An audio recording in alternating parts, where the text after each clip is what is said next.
a beautiful place here, aren't we? Many of you know that I am not at my most comfortable up here. I'm at my most comfortable out there in the natural spaces. We're very blessed with beautiful natural spaces here in Taylor County.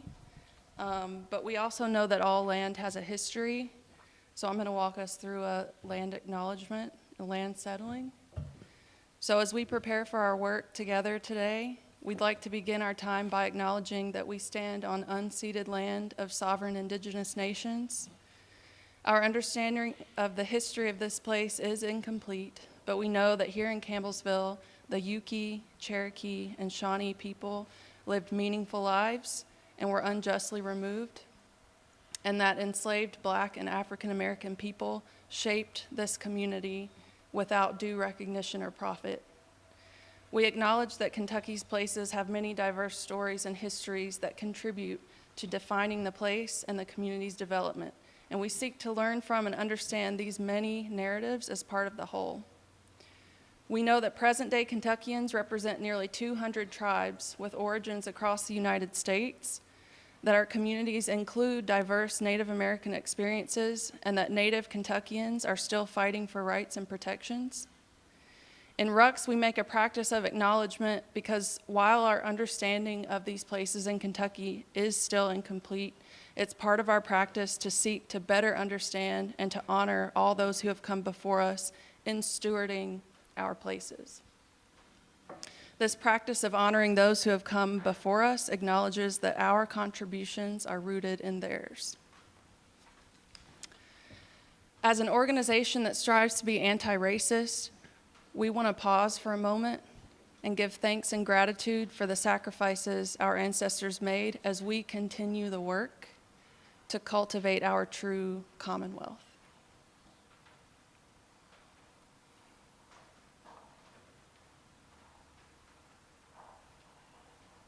Thank you all so much.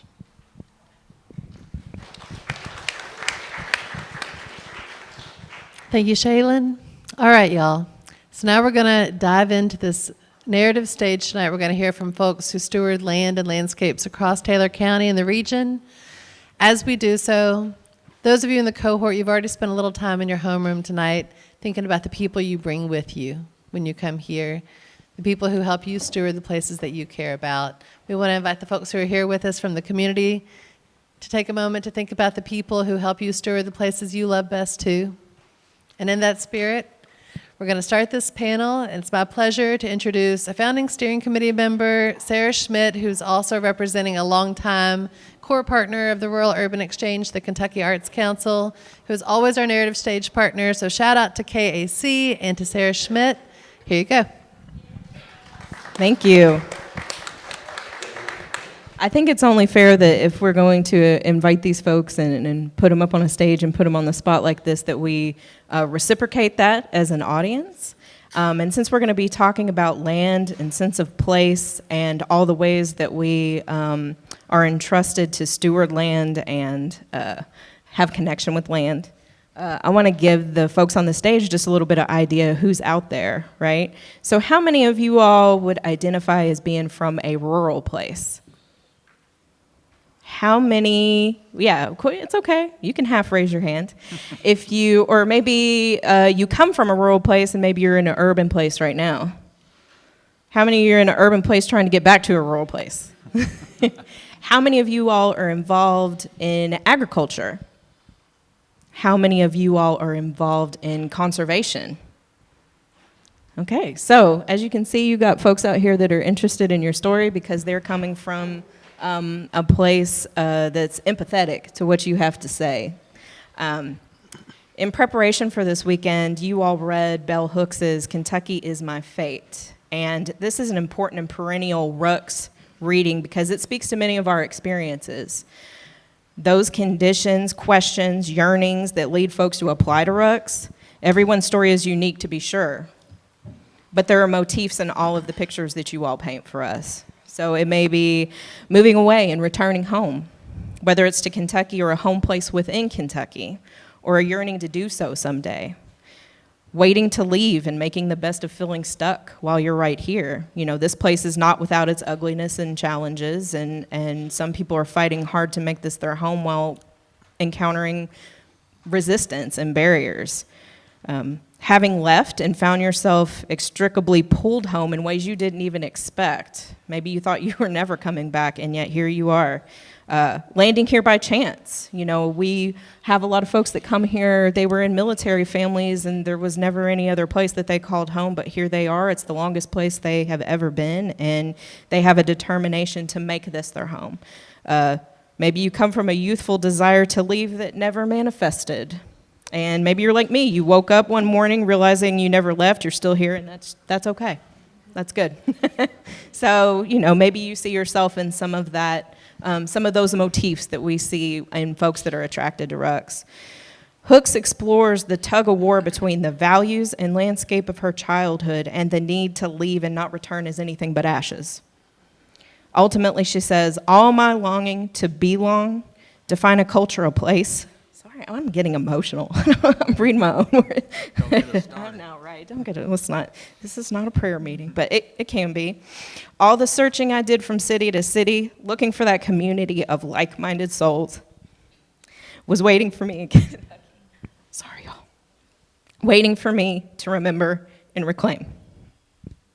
And this evening, that's what we're going to discuss, that culture of place or sense of place, past, present, and future.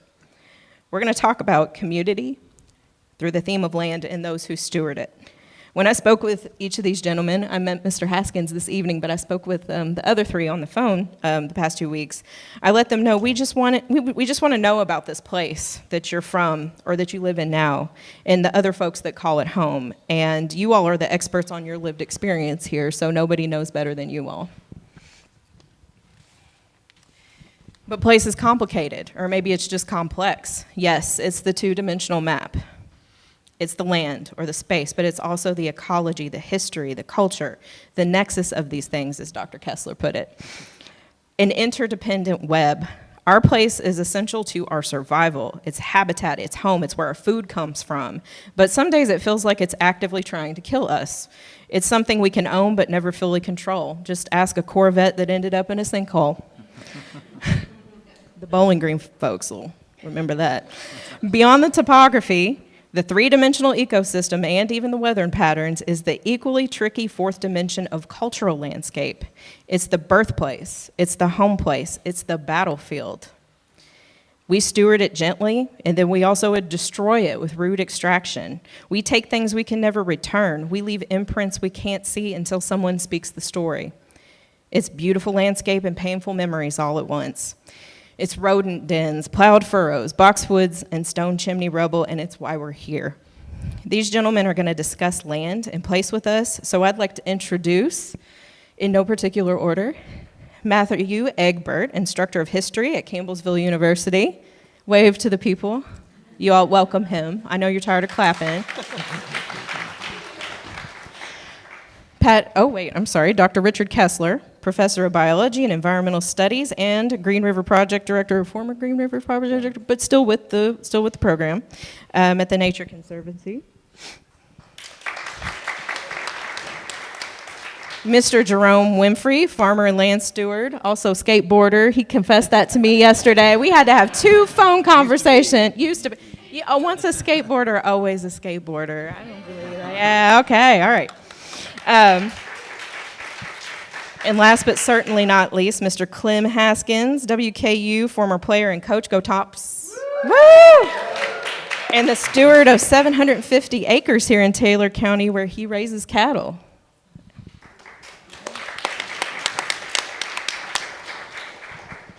All right.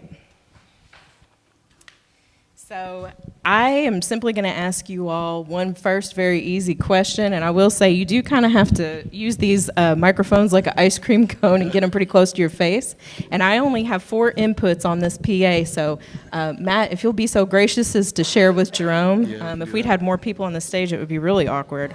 And then I'm going to ask you all each a specific follow-up question about, and we're going to be moving from the 2-dimensional on up to the 4-dimensional culture aspect, which means I'm going to call on you, Dr. Kessler, to go first. Who you keep saying Richie, but I keep calling you Dr. Kessler. What's your preferred? Who are you to us? In this gathering, it's Richie. Okay, all right then. Absolutely. So I'm going to ask you the same way I did on the phone. I want to know how you came to be here and why you stayed. We don't have enough time, first of all, to fully address that, Sarah.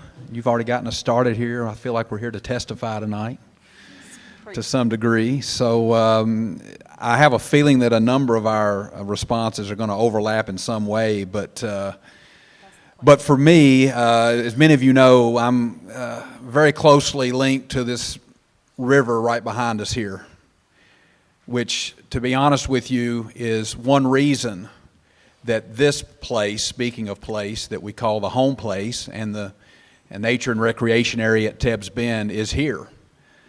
Because that Green River is the reason one of the world's largest conservation organizations came to work here to conserve and preserve lands along the Green River.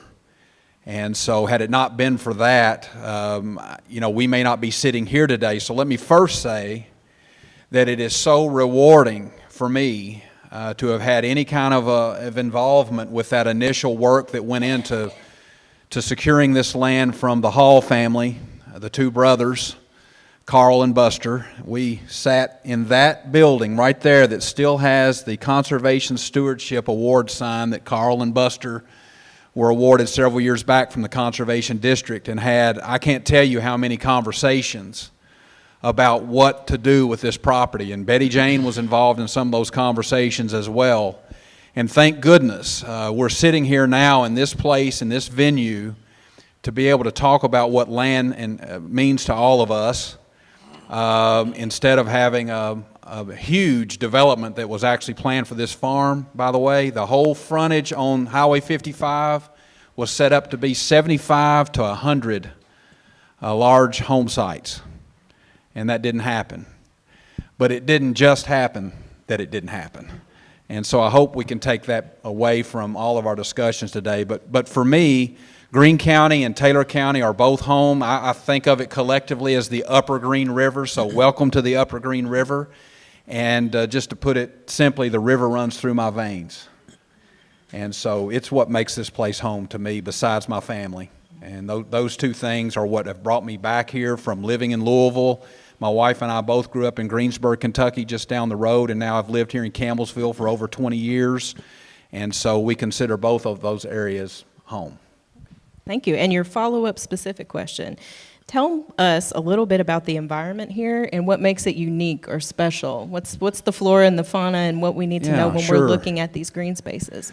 Well, that we still have some green spaces, first of all, and that's not just a tribute to out-of-town conservation organizations or government agencies. It's a tribute to people like Clem, Haskins, and Winfrey and others who have put the interest of the land ahead of other interests, whether it be for the sake of agriculture or for wildlife management or for the Green River and its health. But we live in an extremely unique landscape here, folks, and it's presented many challenges certainly for farmers and for developers as well, because it's a karst landscape. You may have heard that term before. You know, we're either blessed or cursed, depending on how you look at it, Clem, with lots of sinkholes and underground drainages and cave systems and so forth and so on. And we're just, I think, now coming to a point where we really appreciate how that makes this such a unique place, and how to answer the challenges of, for instance, farming these lands while at the same time protecting the value and the health of the Green River from pollution that might enter these sinkholes. So, you've got Mammoth Cave National Park that's just an hour to our west. It gets even more karst-like the closer you get, of course, to Mammoth Cave. And all of these beautiful tributaries that define many of the communities of the Upper Green River. So we don't just think of it as the Green River, we think of it as the Pittman Creek community, for instance, is especially important. Meadow Creek here in Trace Creek. All of these other creeks have had communities that developed around those river and stream systems. So that's what I think of when I think of how unique and special this place is. I keep kind of going back to that watershed component. Thank you. I'm going to move down the line all the way to Matt. And he's very modest, but I'm going to throw you the softball question first. I want you to tell me about how you came to be here and why you decided to stay. All right. How I came to be here is, I think I can say without offending anyone that I'm probably I'm the youngest person on the panel, perhaps.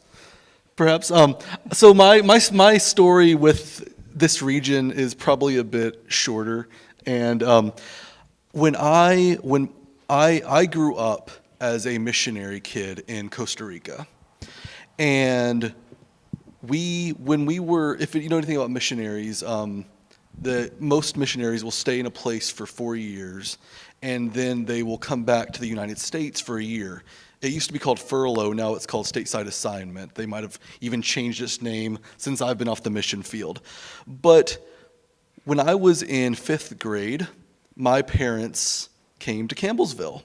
That was my first experience with the Taylor County, Greene County region. And as a young child, I was like, okay, what is this place? I don't know much about this place. We went back to Costa Rica. Well, 4 years later, came right back to Campbellsville for 10th grade. And some of the friends I had made in 5th grade were still here. So I cultivated those relationships and made new ones. Repeat the process, went right back to Costa Rica a year later. And once it came time to find a university, I remembered my experiences of riding my bike through Campbellsville University and how it had never really felt like an isolated part of Campbellsville. A lot of university towns, the university feels very closed off from the community. And Campbellsville was never like that.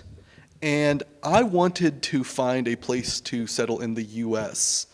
where I had been moving around my whole life, didn't really have a home to call my own. And I was like, well, I've been to Campbellsville multiple times. It's this really interesting aspect of between worlds. And so I came back here for college. Well, as often happens with, in your early 20s, you can't wait to get away from somewhere. You want to go somewhere else. And so I could not wait to get away from Campbellsville as a graduate. 10 years later, I found myself accepting a job to teach here. And I pursued it, and 10 years later, my mentality was completely different.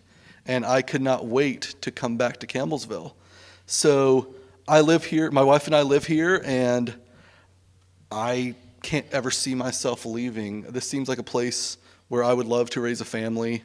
I don't want to speak for her, but I think we're both. I think she's in agreement as well. It just seems like a wonderful community and a wonderful area. So that's kind of my history with the region, and Yeah, thank you. And so you're here representing, we're going to move up from like the map dimension and the land dimension and talk a little bit about the cultural aspects, starting with the history. And so right here in this conservancy, we're adjacent to Tebbs Bend. And can you just give us, I asked you, give us the Reader's Digest version of Tebbs Bend, that battle, and why it's important to the historiography, I guess, of the Civil War, and what should these folks walk away knowing about it, even if they don't read the whole book? Well, first of all, if I say anything wrong, Betty Jane can tell you the correct version.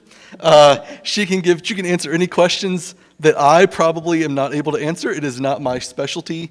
It is definitely her field and her specialty. What is your specialty, just in case somebody... Sorry. My specialty has nothing to do with Kentucky or the U.S. My specialty is looking at philosophies of martyrdom and suicide in North Africa in the 4th through 6th centuries in Christianity. So that's my specialty. So again, really nothing to do with anything, but that's my area of expertise. So the Battle of Tebbs Bend, again, the very Reader's Digest, 1.5 to 2 minute version. It's an interesting battle because it often gets forgotten about because it took place just 2 days after a much larger battle that you are probably more familiar with, the Battle of Gettysburg. It took place on July 4th, 1863, and took place a bit down the road. The central part of it was the Green River Bridge. So throughout the early part of 1863, actually starting in 1862, John Hunt Morgan, a Confederate general, he had brought around, I think it's around 2,500 soldiers up from Tennessee. And he was tasked with basically cutting off Union supply lines through Kentucky. And his eventual goal was to make it to Louisville and potentially cross the Ohio River into Ohio. And he came up, and actually on New Year's Day, 1863, he had destroyed the Green River Bridge. So it was rebuilt in the summer before. And so John Hunt Morgan, and he was very much a specialist in guerrilla warfare. I mean that Guerilla, not guerrilla, not guerrilla warfare. He was hiding out and moving around Kentucky. So the Union generals didn't really know where he was. They didn't know where he would strike. And so a small battalion of around 250 under the leadership of Colonel Orlando Moore were stationed at Green River. And actually, of those 250, only around 150, 160 were combat ready. The rest were elsewhere. They were positioned elsewhere. And when General Morgan, General Morgan and the Confederate soldiers outnumbered the Union soldiers around 800 to 1,000 to 150. So it was very much an 8-to-1, 9-to-1 overwhelming odds. And what Colonel Moore did is he and the Union soldiers, they entrenched themselves and they built a temporary fortification. And what they would have is they would put riflemen at eye level through the fortification. And in order to shoot through this fortification, the Confederate soldiers would have had to be sharpshooters because they were very small holes. Whereas the Union soldiers, they put their guns through there and they could shoot easily. So as John Hunt Morgan was known as a brilliant let me say this word. He was good at strategy. I was going to call strategist, but he was good at strategy. Brilliant tactician as well. And actually, we'll get to why this is important because this is it turned the tide for John Hunt Morgan's raids. And despite his brilliance, he made the mistake on this day of just ordering his troops to charge toward the temporary fortification. And like I already said, his troops outnumbered the defense 8-to-1, 9-to-1. Well, Colonel Moore ordered his men, okay, if he takes this fortification, that's fine. Because he had planned for a retreat. And once they took the fortification and his men retreated, they were able to openly shoot the Confederate soldiers through an open space on the north side. So this was, it wasn't really a trap, but you might call it a trap. And in the end, Betty Jane, do you know the exact numbers? I don't want to give the wrong numbers, but I believe it was around 35 to 40 Confederate casualties, and was it around 8 to 10 Union? Okay, roughly.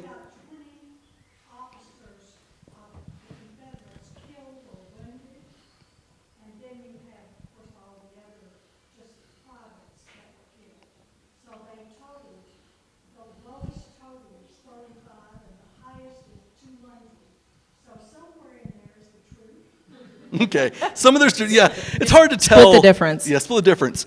And the importance, so it was a Union victory. And the importance of this is I mentioned that John Hunt Morgan was known as a brilliant tactician, and his raids had been defeating a lot of Union supply lines.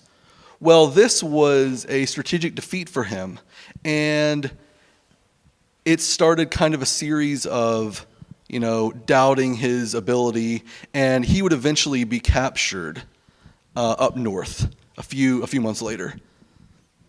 So it's kind of viewed as, it's not really it wasn't a huge battle, and there weren't many losses of life, but it was very much a momentum shift, if you will. Yeah, and I think it's one reason why we want to talk about this history is because obviously the past is never in the past. Mm-hmm. The Civil War still has ramifications for what we experience in the present. Yes, sorry.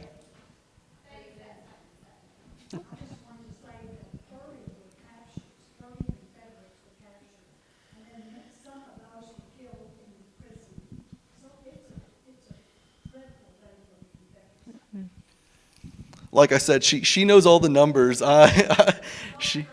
the book. And by the way, Betty also has the a picture of the Green River Bridge and the fortification that were just being discussed are on the board behind where Betty's sitting right now. If you want to go back and see that, you can actually see that, what it looked like. That was actually commissioned by a Union soldier, did that painting. So, and anytime you're next to a battlefield, you always want to acknowledge, this is sacred space, and it has that fourth dimension to it of beautiful landscape and bad memories right on top of each other. So especially with the Civil War and how controversial, you need to be aware of. Right, exactly.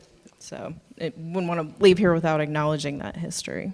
So, but moving a little further, still in the past, but moving towards the present, I want to talk to Mr. Haskins. And I'm going to ask you the same question I asked the other two gentlemen, which is, how did you come to be here, and why did you decide to come back and stay?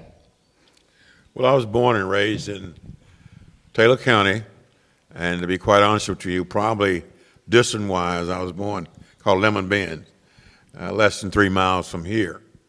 And this barn I'm sitting in right now, I housed the bark in it. And my father worked this land here many, many years ago. He got his start here in this area.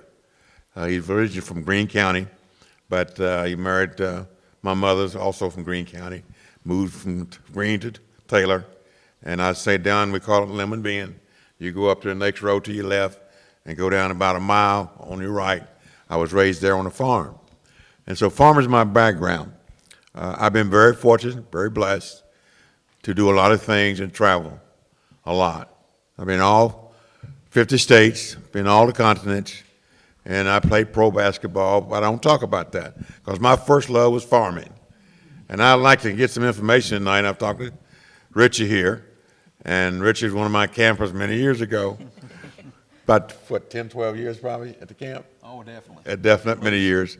And so it's a small world how things happen. And this is my nephew, Jerome Winfrey, okay? He's a city guy, but he grew up here, okay? He grew up here in the county, and his mother was my sister, named Betty. She deceased. She died of cancer a few years ago, and so we miss her dearly. But most important thing, we're talking about land, and I was reading an article, I guess, last week in Kentucky Magazine about what can we do to retain land that we're losing in this state. Not only in this state, all states are losing land. And I don't have the answers. And I hope someone here may, if you do, give them to me. I'd like to know. But I would think that one thing I was reading in the article that was very positive about, we got to stop selling land out of this country, okay? Foreigners come in and buy our land.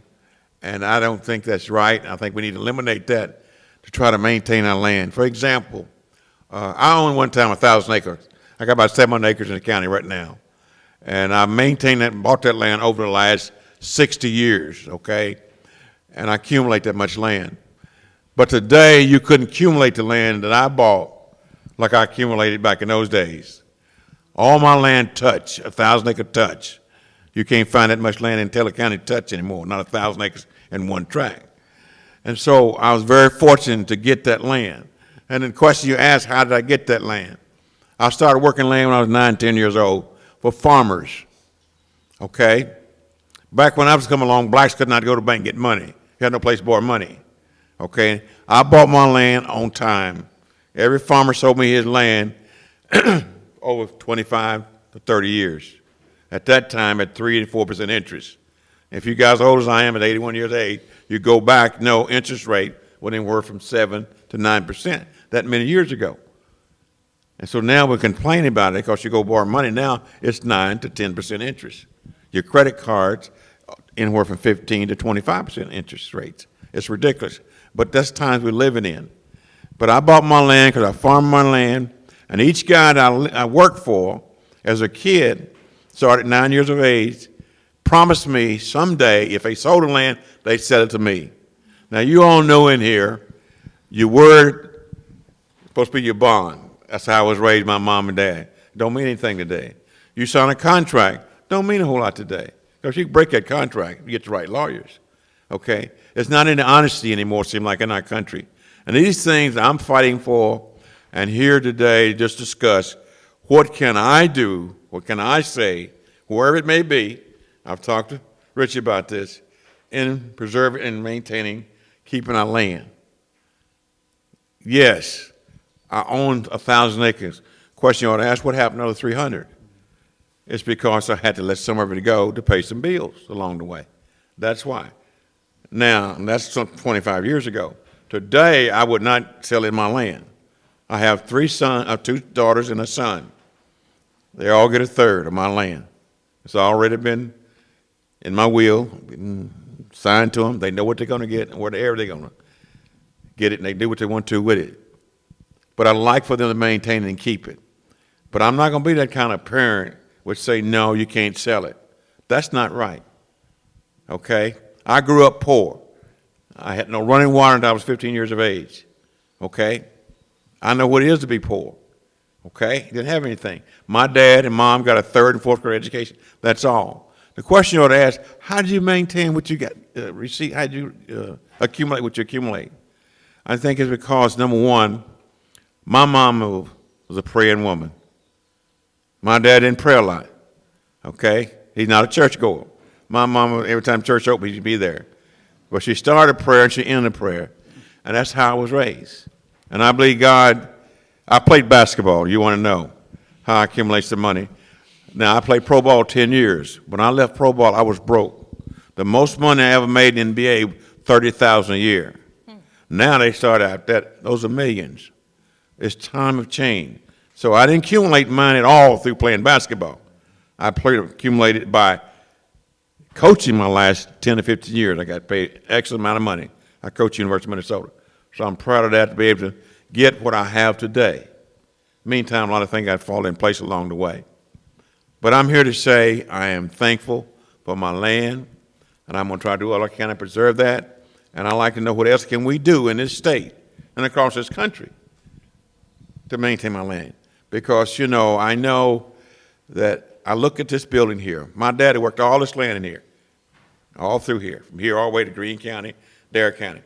As a farmer, they call it sharecropping back in those days. You finish this crop, you go to the next farm and help him finish his crop. That's how they got it done. Teams, horses, mules, worked this land. Back when I was a kid, my dad was a kid. You didn't have those fancy tractors I got today. I got air conditioning. I got Sirius radio to my tractor. Okay, everybody feel sorry for me. Don't feel sorry for me. I enjoy what I do. I can go out and roll 1,000 bales of hay, okay, in a week's time, enjoy every second of it. I'm in music and air conditioning and winning the heat, okay? But I've been very fortunate, make enough money to buy good equipment. I have good equipment, okay? What the point I'm trying to make here is that what can we do? Does anybody have an answer out there to maintain the land? Because I'm tired of reading about and seeing it going out of productive. Yeah, yep. Yeah, I think that's a conversation folks here would be interested in is, you know, we talk about this a lot, how some of us feel like we were given a promise at birth that, you know, we were going to have this family land or that we were going to be able to farm. That's not my story, I'll be honest with you. I'm telling other people's stories. But then that promise was not kept. that prices of land got too expensive. They're sold, broken up, made for development. And don't get me wrong, you got to have places for people to live. But how do you balance that with keeping land in production and then conservation too at the same time? So yeah, I think that you just got to the heart of the complexity that goes along with land that I was trying to get at. So I want to talk to your nephew. So, all right, and Jerome is the first person I talked to, and our conversation was very short because I did not know what I was going to say at the time. So I ended up having to call him back yesterday and make sure we got to everything. So again, the easy question: how did you get here, and why did you decide to stay? My story is pretty simple compared to these guys. I was young, raised up on the farm. My grandma and grandpa, I was with them a whole lot. And I remember my grandma, she, raised eggs, had chickens, smokehouse. So I didn't really know what fast food was, so I was almost in junior high. But I just have memories of that when I was little, and I took it for granted, I guess, to be able to eat fresh vegetables and fresh meat and everything. I didn't realize how healthy I was being back then. I guess organic and all that stuff wasn't even a word back then, but I was eating good, and I didn't know that. And I appreciate it now as I get older. I remember my uncle, he would come in town, and because I had to help my grandma. She cooked on a wood stove, so I had to help her get wood to put in the stove and help with the garden. They got to do the big boy work. I didn't get to do the big boy work because I was a little boy.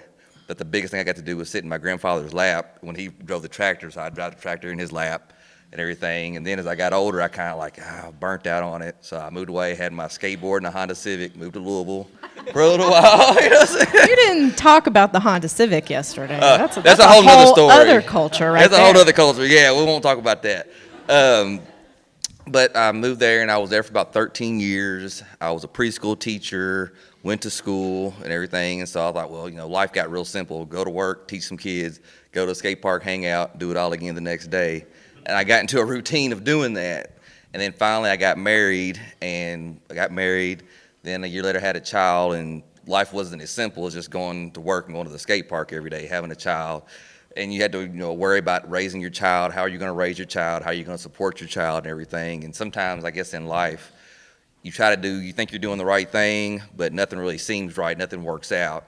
And so we decided something had to change, and we moved to Campbellsville. And slowly but surely, things just started to make sense or whatever. And I'll tell you a funny story. When I first started working with my uncle, it was when we got serious, it was right before COVID. And I was walking down the street. I didn't have anything to do, so I was walking down the street. I was like, I'm going to start exercising again. And y'all see where this is going. And there was like a little hill, my grandma's hill, because back when I ran cross country and track, there was my grandma's hill. I used to do hill sprints up and down that hill. And so I'm walking, and I see my uncle and my aunt. They're coming down in his ATV. And he's like, what are you doing, son? And I was like, getting ready to work out. He said, what kind of workout do you do? And I said, well, I do some push-ups a day, curls, and so much cardio and everything. He said, well, meet me here tomorrow about 8 o'clock. And so after that day, I haven't done any more exercising. I get plenty of exercise, and I'm saying in pretty good shape and everything. But I can say it's a blessing because when you're growing up, you take things for granted. And so for me, I took it for granted that I had open space and open land and ate good food, and my grandma, my grandpa, my parents, my uncles teaching me honesty and values and things like that even to this day still help me to live, and I install in my daughter and everything, and people that are around me, I try to install that. And of course, not everybody was raised up the way I was raised, so sometimes they're like, it doesn't make sense to them, but there were certain values. Like I offended a lady earlier, I don't know where she's at, but I called her ma'am, and she's like, I'm not ma'am, sorry. But when I didn't say ma'am when I was younger, I got in a lot of trouble. So if I call somebody ma'am and I offend you, I'm very sorry. But I feel like, once again, my grandmother and my mother, they were praying women. And my grandma always said, prayed for me to be a great man and everything. And so I guess I had to go away for a little while just to, do what I wanted to do. But then when it was time to do what God wanted me to do, came back here, and now I couldn't, I tell my uncle thank you every day for the opportunity to even work on the land. Because when I was younger, I never even thought about farming, really, because I tell people in Louisville I was raised on a farm, they wouldn't believe me, driving a Honda Civic, skateboarding, baggy clothes. They didn't believe me. They knew my accent was different, but they didn't think that I really grew up on a farm until I take them to my farm. But very thankful for it, and every day I try to, even when we're just riding and talking, try to soak in the knowledge of what he's saying, because, you know, like he said, all this stuff is history and it'll get lost in history, and it's got to be passed down to somewhere. So hopefully I can tell my daughter or somebody the history that I've learned from him and teach somebody, or use it to, like he said, try to conserve the land myself maybe one day. Thank you. Yeah. And my follow-up question for you, I want you to take me through a day in your life, because when I first got your name, it was on a piece of paper and it said land steward next to it. But then I called you and you told me you were on your break at work, and I thought he was farm. You don't just farm, and I think that your story, a lot of folks could relate to that, or they have somebody in their family with a similar story. So what's a day in your life like? My day starts about 4:45, 5 o'clock in the morning. Get up, say my little prayers, everything, maybe a little exercise, take my vitamins, drink my water, get my mind right, go to work. I go to work from about 6 o'clock to about 2:30, come home, rest a little bit, try to relax, and then try to get a little grass mowed or whatever, and then whatever this man comes by, got to get it done. You know what I'm saying? That's it. Yeah. And of course, after that, I guess to get in depth, you never know, it might be counting cows, if there's a fence down, like I said, you never know what's going to happen. You know, he'll always say maybe an hour or two, it might be 3 or 4 hours. You never know. That's why I tell my wife, hey, I'll just be back when I be back. I don't, because, you know, I used to tell her, yeah, I'll be right back in about an hour, but then she'll be texting me. I'm like, you know, what are y'all doing? I'm like, you know, it's hard to explain. You know what I'm saying? We got this cow running wild, you know, I can't really explain that to you. But that's usually my day, and, you know, saying it's not really predictable. But whatever it is, whatever I can learn from him, whatever I can absorb and just try to learn, I take that with me every day, and every day is different. Because from 6 o'clock to about 2 o'clock, it's the same at my job. But from 2 o'clock to about 7, 8 o'clock, you never know. Just whatever this man wants me to do and whatever he teaches me, that's what I do.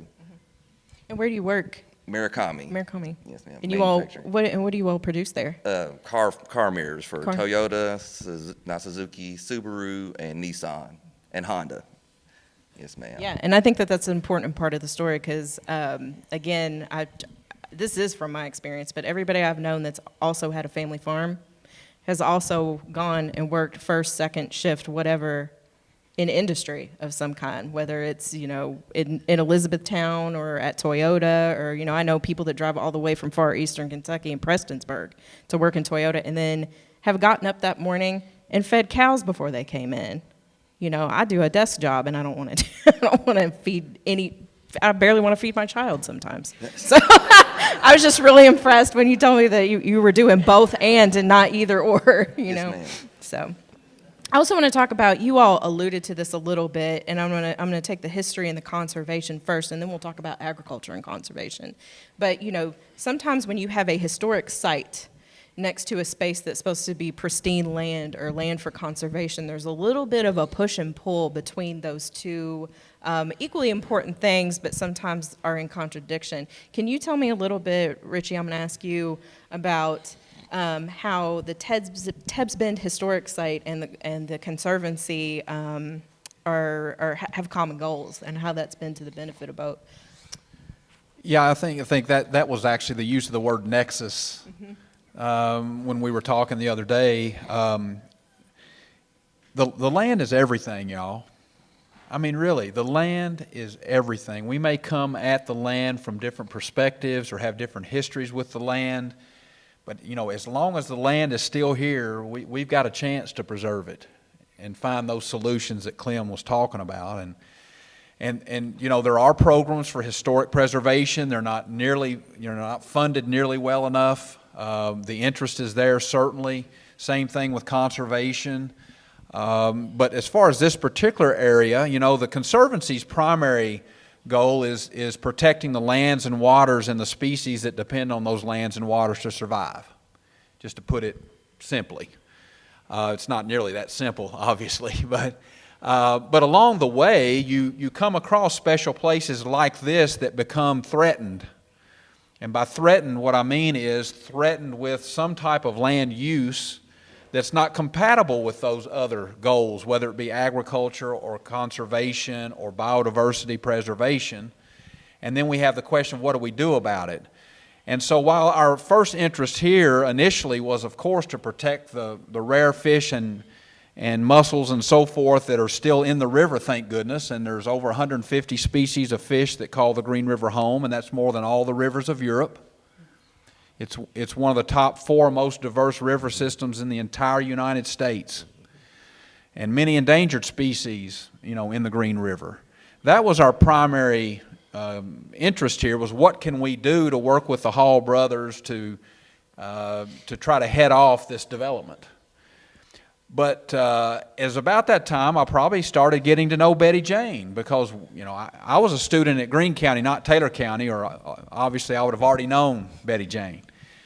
But I want to tell you, when we started talking about working out a deal with the Hall family to preserve this farm, she was over the moon. And not because of some hill splitter mussel. It was because of this battlefield and this campground and this hospital back here that had such great historical, significance. So there's been some compromise because, sometimes the way things were during the Civil War era, for instance, might not be compatible with nature restoration. But sometimes there are some similarities, and that field down there is, it was probably farmed or pastured or something back in the mid-1800s, but it's still in a native grassland now at least. And we still have the land and that resource there that's not been built on, it's not been destroyed. So I think there's actually more opportunities for compatibility when trying to conserve nature, agriculture, which I know you're going to get into in just a second, and history. We have a lot more common interests than we do things that divide us, because everybody thinks about, well, what about the issue of farming and agricultural, chemicals and pollution? Yeah, that's an issue, but we still got the land, and we have land grant universities, and we have opportunities for farmers and conservationists to work together in ways today that we've never worked together like in the past. So there are opportunities out there to have the best of both, or all 3, or all 4, whatever multivariate number you want to throw out there. It's not easy, and it's work that just keeps coming. Clem, it's one of those situations. I said to somebody one time, being in the field of conservation, I ran track and cross country and played basketball, but I felt like I ran the 400. And I don't know if any of you are in here track people or not, but that race, about the time you think you've got it whipped, a monkey jumps on your back and just starts pulling you backwards. And you think, am I ever going to reach the finish line? That's what farmland conservation, preservation, and conservation is like. It's a race that has no finish line. Just as soon as you thought you've done something good, like all of this work here, something else gets lost. And about 10 years ago, that figure was roughly 130 acres a day in Kentucky is being lost to some type of development or other type of land use that's not compatible with all the things we say we value here today. So this is a wonderful place to demonstrate that whole interaction. Nature with the Tebbs Bend Nature and Recreation Area behind us is very restricted, and it's set aside for nature. Then we have the Civil War battlefield and the hospital over here. We have the cultural preservation. And then the 200-plus acres up here on the front, as you see, was set aside with monies from the Farm Bill, actually, because it was considered to be a farm that had prime farmland soils associated with it. So the Nature Conservancy was able to turn that over to the Home Place Group with an easement that it now holds to ensure that it will continue to operate as a farm or demonstration agricultural, organization. So I think we have a lot more going for us together, and we need to stay united, y'all. And Clem did lean over earlier and say, I'm worried about the future of our land, and what can we do about it? We did a study a few years ago, an organization I worked with called the Kentucky Heritage Land Conservation Fund, who gave the money to preserve the backside of this farm. And it was a very revealing survey that said over 80% of Kentuckians support increasing the level of funding that we have available for farmland and nature preservation. But the challenge is who will step up in public policy, our leaders, others, and hold people to account to see that we get to a place where that actually happens. And we still struggle. Kentucky lags. Unfortunately, this is another area where we are way down on the scale, like in 45th or 46th or something. And the funds that we dedicate to natural and cultural preservation in our state. And we need to do better. So we need to be calling our legislators. I know you think that's really just a phone call. Yes. Can you imagine what would happen if all 60 or 70 of us that are in this room today simply made a phone call? Some of you would be making your phone call, by the way, to the same legislator and said, I want you to do something about protecting land or about funding programs and making sure that we increase the funding over time instead of decreasing it. I promise you it would make a difference. I've seen it happen, and we've got to stay on top of that. And Mr. Haskins, I want to ask you, as a close to final question before we get to some audience questions, you were able to tell us a little bit about what farming was like in the past. When you were growing up, how it was different using, mule teams, horses, things like that. And then, of course, you and Jerome both represent what farming looks like now. And I want to ask you, what's your vision for this area in the future? You talk about you're leaving your land to your family with no restriction, but what do you want this area to look like in 15, 20, 30 years? What's your vision? Well, if you don't have, like, set aside here, if some of this 200 acres up here, if you just go back, turn the clock back, and if we didn't get this approved here, that how many houses you would see here. You wouldn't see the land, it'd all be in houses, okay? And that's what we're looking at here in this county, and not only this county, I think throughout the state of Kentucky. The closer you get to town, you don't have any farmland anymore. You know what I'm talking about? Where it's town or the city, you may call it. So I just hope and pray that, I part of my lifetime, but in my kids' lifetime, I would love to see them be able to hold on to the land and maintain it or pass it on to my nephew here, Jerome, and I have other nieces and nephews. But right at the present time, I don't have nobody interested in farming. That's the only sad part about it. And the land, don't understand the land. I never knew anything about stocks. I know I invested in stock, but I know land. I know what it's worth 20 years ago, 40 years ago. I know what it's worth today. And it's scary to even think about what's going to be worth in 20 more years from now. Prime example, you go to a sale today or tomorrow, this weekend, tomorrow Saturday, right? Yeah. Mm-hmm. And I guarantee the land go for a minimum of $4,000. It go back location, and the area, how much it's going to sell for. But a minimum $4,000 up to $8,000 or $9,000 an acre. I wouldn't price my land today for what it's worth today. Because I know it's going to be worth 10 years from now, 15 years from now. It's frightening to even think about that. Because I'll be gone. My kids will reap the benefit, hopefully, and my nephews and nieces, whoever it may be. But I just hope that, and it's hard for a farmer.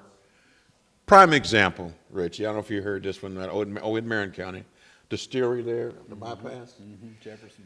Yeah. And the land, it was, I believe it was 100 acres or 200 acres. And I believe they gave them, was it 4 or 6 million? Now, he had a nice home and a nice barn. The home and the barn were, it cost you $500,000 to build that barn. It cost over $1 million to build a home. So you had, in the building, that was to, the house, and they just tore it down. They had 45 days. They came and made a deal. They had and gave them that money. In 45 days, they had to move, get everything out of there. House torn down. In less than 45 days, the house wasn't there in the barn if you drove around it. I've shocked my life when I saw that. And I think if I could just tag on to that, Clem, these numbers you hear Clem talking about, some of you, if you've not owned land or been involved with purchasing a farm or farmlands in this area in the past 20 to 25 years, just in 25 years ago, you could buy an acre of land about anywhere you wanted in Greene or Taylor County for $800 an acre. I'm $800 an acre. And those days will never come around again. And there's lots of things contributing to that. But I like the idea of the urban-rural exchange. This is a very important point here because we've had lots of folks move in from off, as we say. And I can remember back early in the 2000s, a big push on that was when a lot of the big auto folks were retiring, and we had the bailouts and all that going on. A lot of people took early retirements out of Michigan particularly.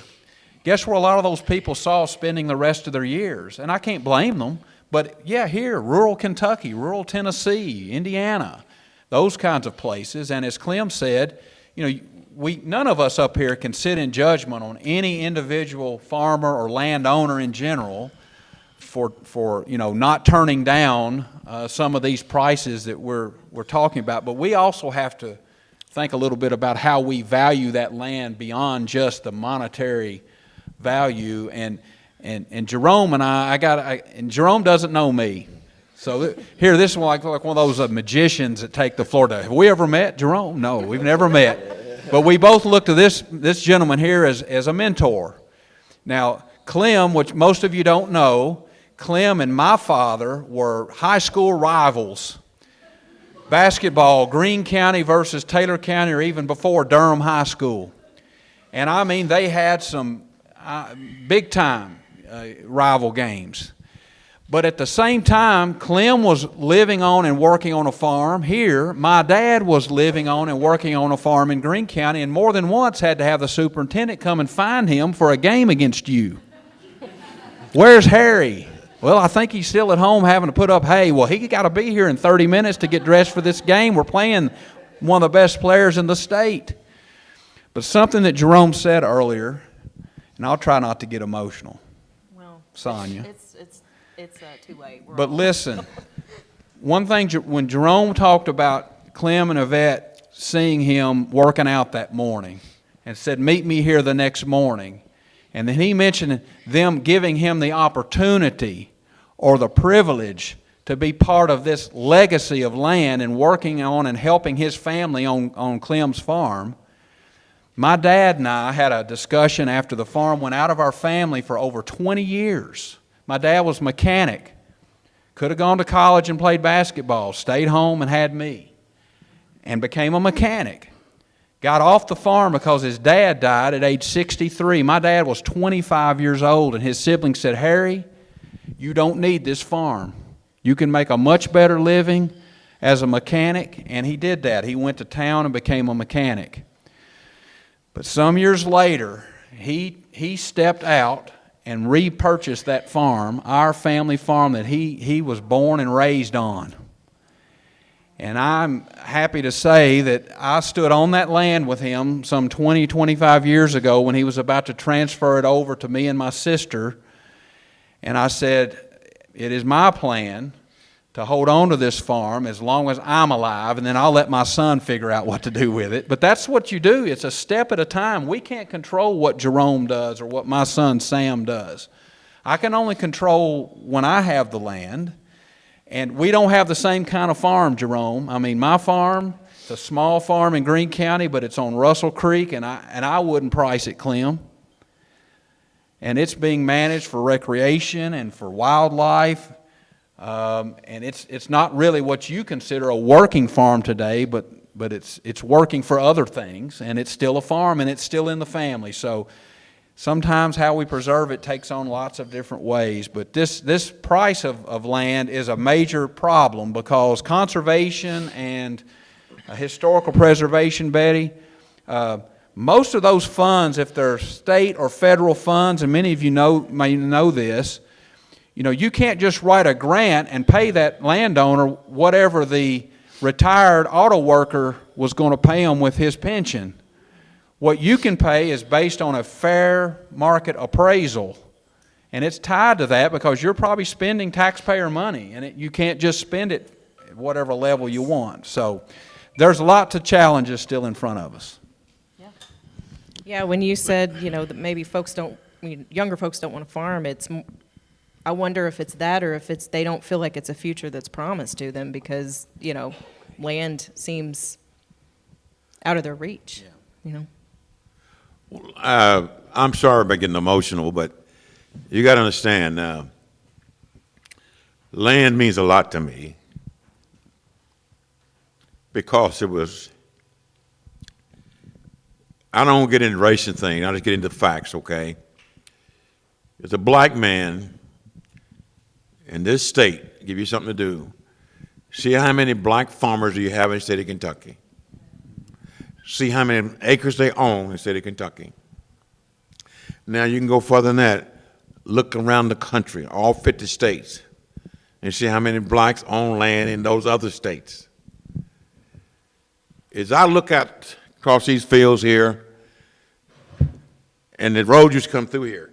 So that's the only way we get from Taylor County to Columbia or Dare County is come through over here, the road, the bridge right there, okay?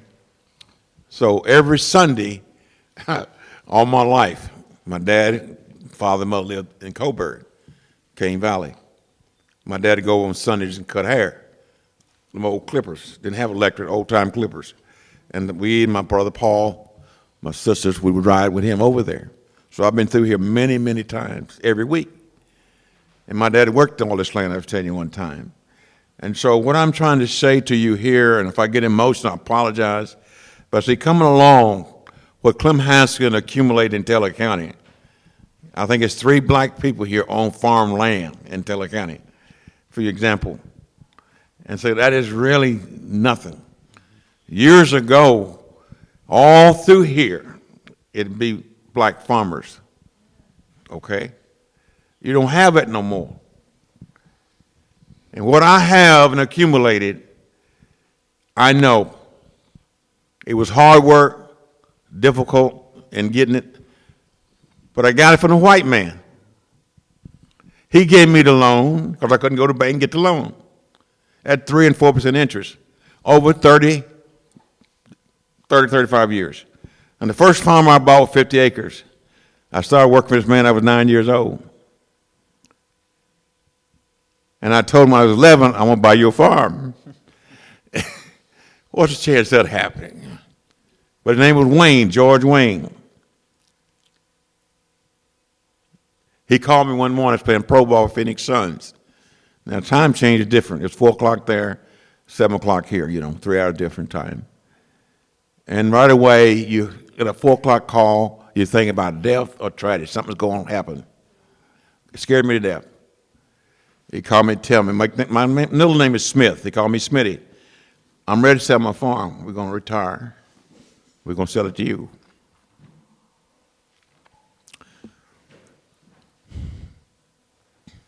And the first thing I said, I called Mr. George. Mr. George, I don't have any money. He said, don't worry about it. We're going to sell it to you until you get the money.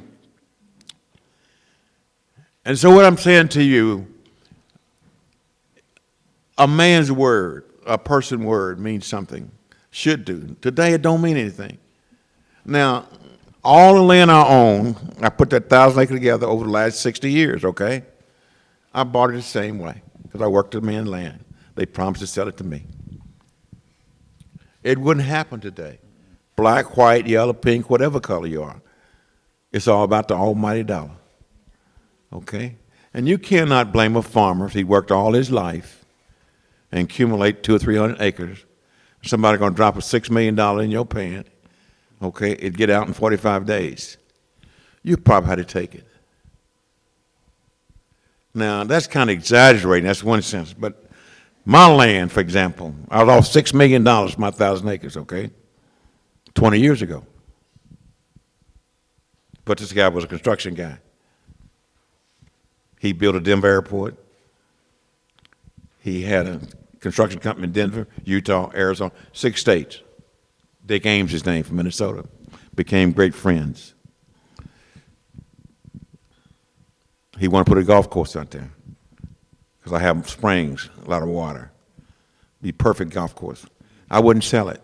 If I wanted the money, I'd have taken it I've been back 25 years, over 25 years ago. So that's what I'm trying to tell you. The value of land and things, I know the value, but I wouldn't sell it because it's for my kids. I didn't have nothing. I told you I didn't have running water when I was 15. I grew up hard. My dad only made $3,800, most he ever made in his life at a sawmill. Question is, how do you make it? My daddy is the smartest man I know with a third grade education, raised 11 kids. To be able to manage that, now we didn't have no hamburgers, we didn't eat no steaks, nothing like that. We ate pork. We kept the pig, include the squeal, okay?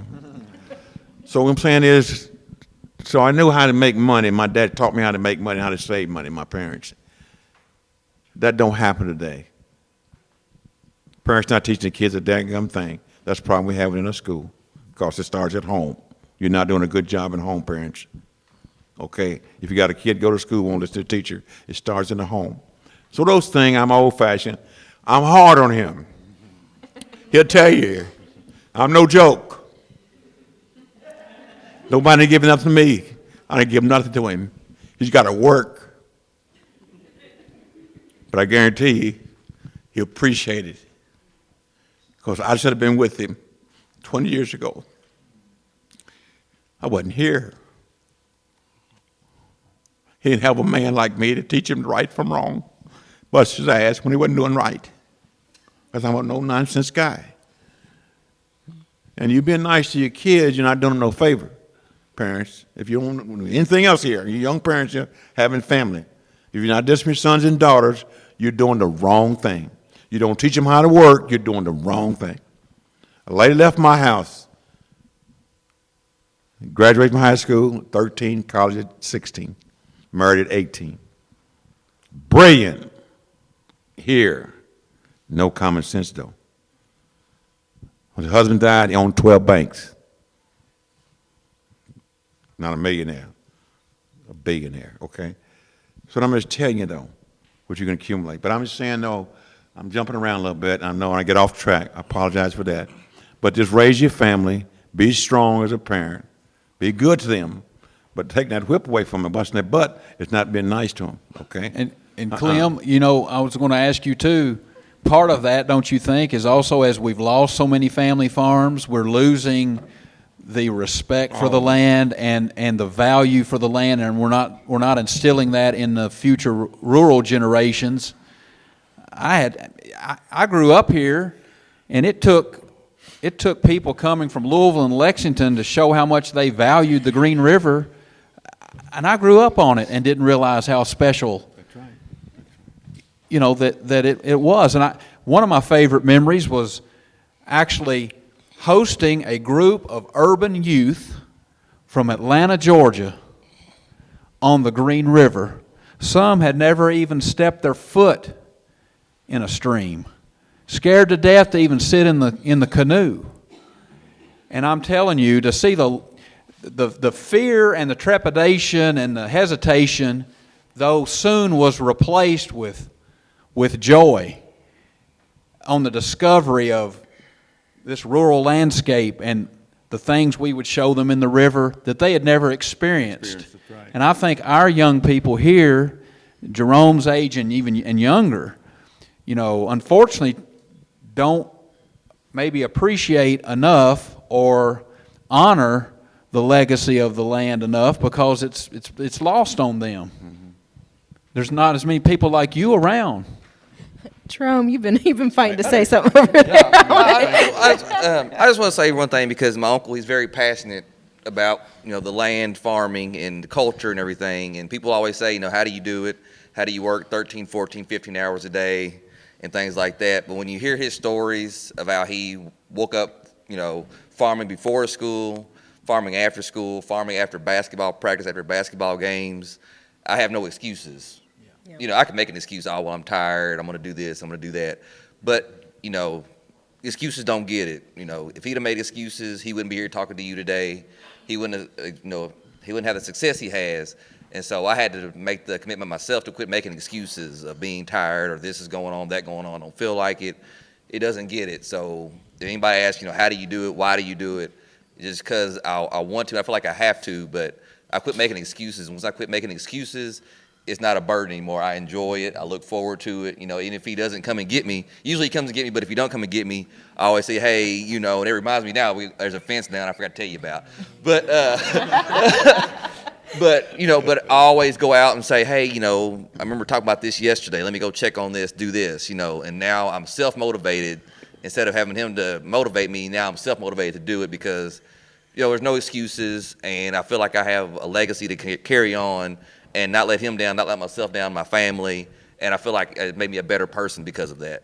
Yeah, and I wouldn't dream of him in this conversation, but I want to make sure that you all have time to ask questions, and we're already running short on time. No, that's fine. When Savannah told me I had 75 minutes, I thought to myself, I don't think I'm going to be doing the 75 minutes. It's going to be a lot longer than that.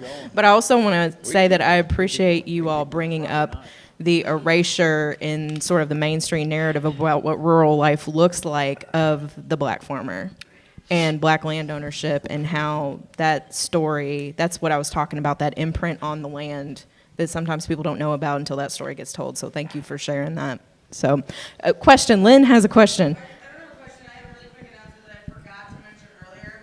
The Taylor County 4-H Club is here. They are the ones that keep the chickens down here, and then they also help with the folks who keep their goat herd here. So in the little break, if anybody wants to go meet some chickens and goats, they can show them to you. Yay, future farmers. Yeah. All right. Any questions? Yes, right here. Bailey, yes.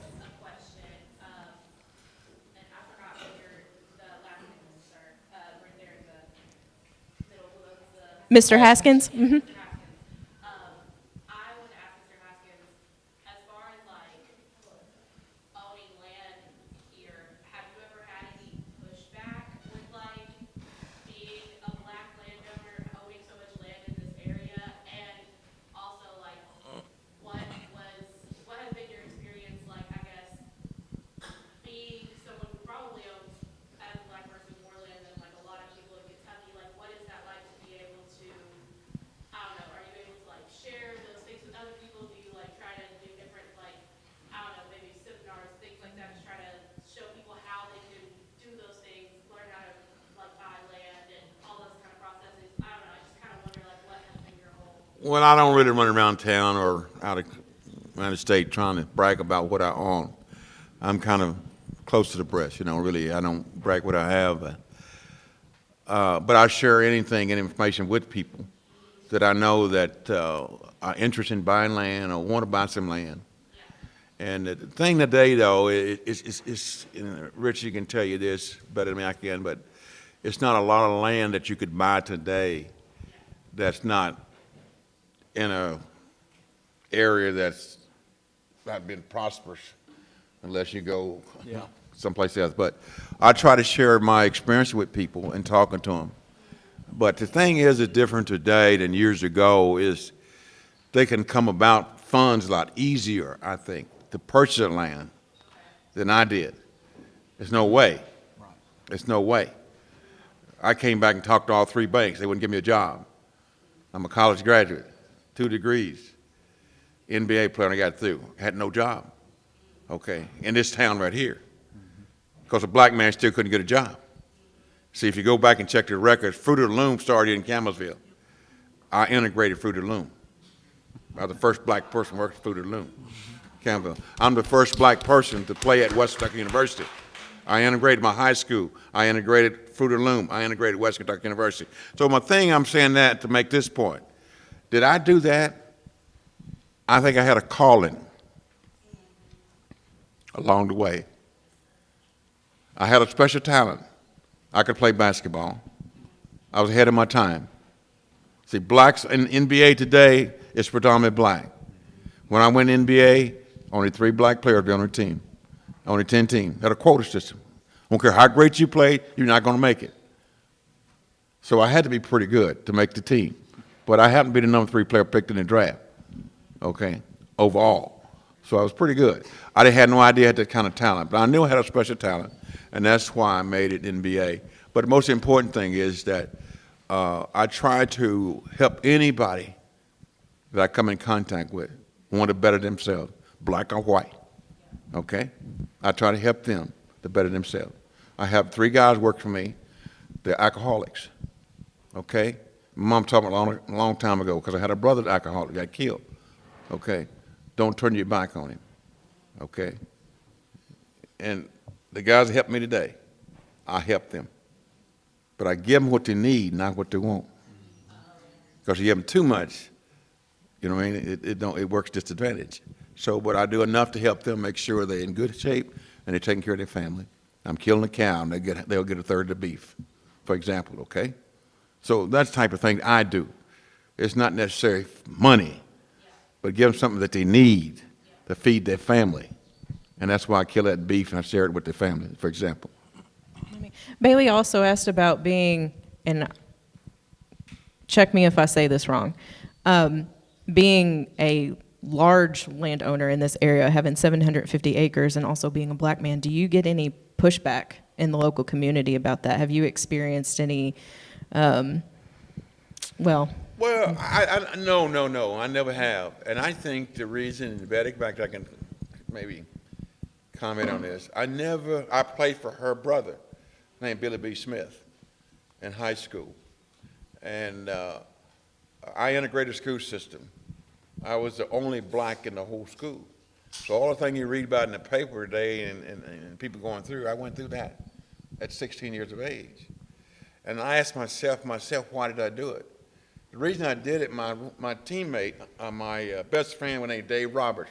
He was a white young man. We grew up together, played together, slept together, fought together, did everything together. He encouraged me to go to Teller County. That's why I went to Teller County. Now, along with that, and I think I had a calling to do this, to help my people, the black people.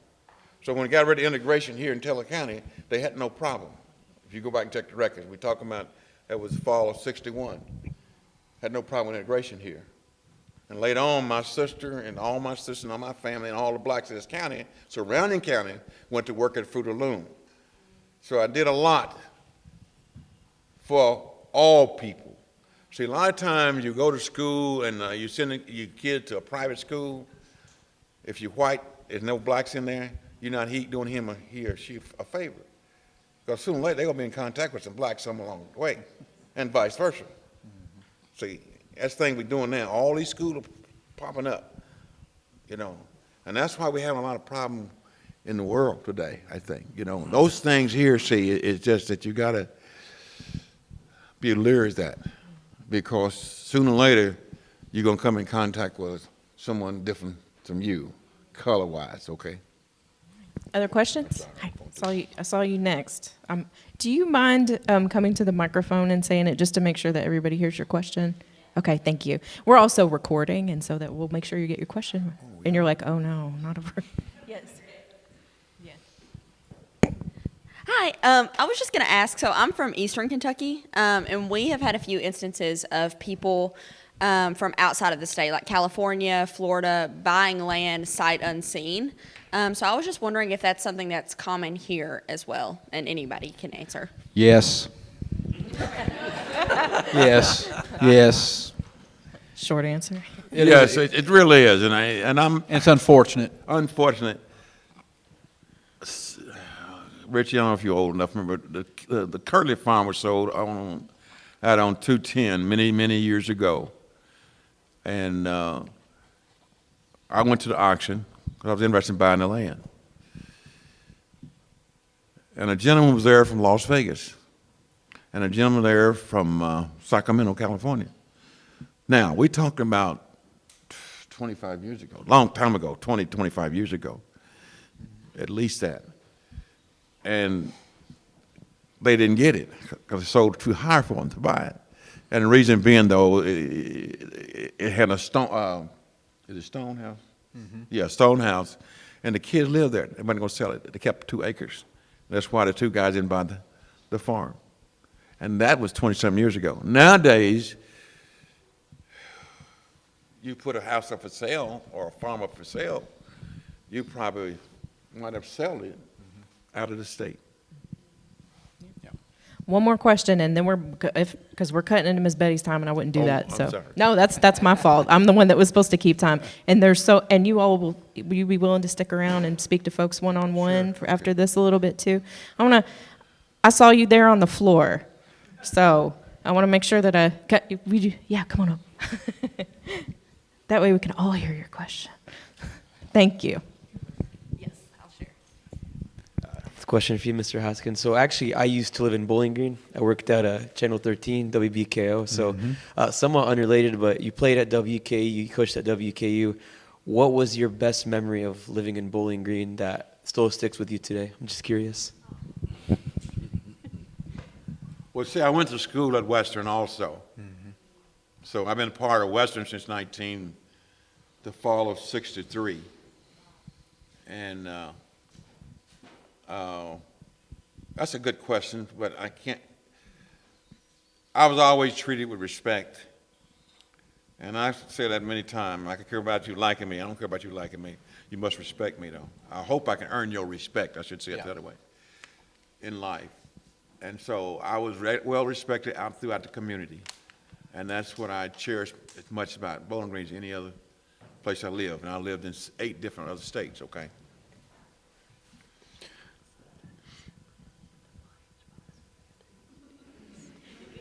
Hey, while she's saying that, just get back. We haven't heard from Matt for a while, but he brought up something that I want to comment about, and that was John Hunt Morgan. John Hunt Morgan was a scallywag. He actually captured 2 of my great-grandparents. Really? Father and son, and they were in an encampment in Saloma. And one of my grandfathers actually died as a result of becoming sick after being captured by John Hunt Morgan, and they actually ate a dog. They were hungry. They were hungry. That's dark. Even worse than bologna. But even today, I have some disdain for Mr. Morgan. Sorry, even though he had a brother, Thomas Hunt Morgan, who was a geneticist at University of Kentucky, believe it or not, and studied fruit flies and genetics and all this stuff. But John Hunt Morgan was a scallywag. Bald head scallywag. All right. We were all Greene County before Matt then. has something to Is say. your- Don't defend John Hunt Morgan. Is your question whether he was a scallywag or not? Yeah. I'm in agreement with you. Oh, great, good. I don't think there's much of a. I just want to know whose side everybody's there's on not here. much of a debate there. No, Got you. no. On that note, full agreement. Yeah. All right, thank you, Okay, Matt. Right answer. excellent. That was an interesting note to end on. This lady right I want to encourage. We're going to move into a break time. We want to. Yes. She had a question too. Okay. We'll stay up here. We'll stick around, but we want to encourage you to visit with the FFA folks. Definitely, there are people that are interested in farming in the future. Thank goodness. We got to eat. We definitely want to encourage you to visit with Miss Betty and talk about the Civil War in Tubbs Bend and everything about that. Maybe, I don't know, say some more negative things about John Hunt Morgan if you want to. Tour this land, enjoy it. Richie has described it in such, beautiful detail. Go and get to visit it while you're here and just, take a little break. You all have had a whirlwind of a day. Did I miss anything, Savannah? Did I leave anybody out?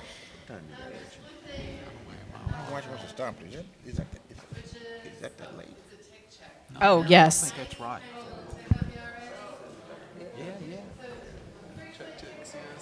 We're going to get intimately acquainted real quick, looking for these ticks. Early in the morning. What's that? And we can give rides.